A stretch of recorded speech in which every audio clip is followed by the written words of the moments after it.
So summer సీజన్లో మా దగ్గరికి ఫర్టిలిటీ ట్రీట్మెంట్ కోసం వచ్చే దంపతులు నన్ను అడిగే కామన్ డౌట్ అండి.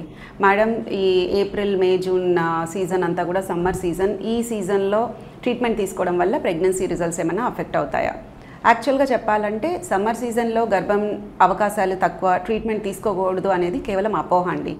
ఎందుకంటే సమ్మర్ సీజన్లో మనకు సన్లైట్ ఎక్స్పోజర్ ఎక్కువగా ఉండడం వల్ల మన బాడీలో న్యాచురల్గానే వైటమిన్ డి హార్మోన్ లెవెల్స్ అనేది బెటర్గా ఉంటాయి మిగతా సీజన్స్తో పోలిస్తే. సో వైటమిన్ డి అనేది ఫర్టిలిటీని ఇంక్రీజ్ చేస్తుంది ఎనీ కపుల్లో. సో ఒక లేడీలో విటమిన్ డి లెవెల్స్ నార్మల్గా మెయింటైన్ అవుతున్నాయంటే కనుక వాళ్ళలో అండం పెరుగుదల, విడుదల అండ్ పిండం అతికే కెపాసిటీ కూడా ఇంప్రూవ్ అవుతుంది.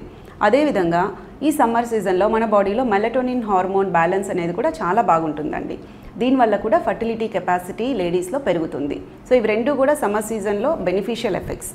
ఇక తీసుకోవాల్సిన జాగ్రత్తలు అంటే సమ్మర్లో ప్రెగ్నెన్సీ ఛాన్సెస్ అఫెక్ట్ అవ్వకుండా మనం తీసుకోవాల్సిన జాగ్రత్తలు ఏంటంటే, ఒకటి డీహైడ్రేషన్ అవ్వకుండా వాటర్ లెవెల్ బెటర్గా ఉండేలాగా మన బాడీలో ఫ్రీక్వెంట్గా నీళ్లు తాగడం, చెమట ఎక్కువ పడుతూ ఉంటే కనుక దాన్ని మనం రీప్లేస్ చేసుకోవడానికి ఫ్లూయిడ్స్ ఎక్కువగా తీసుకోవడం అనేది ఇంపార్టెంట్.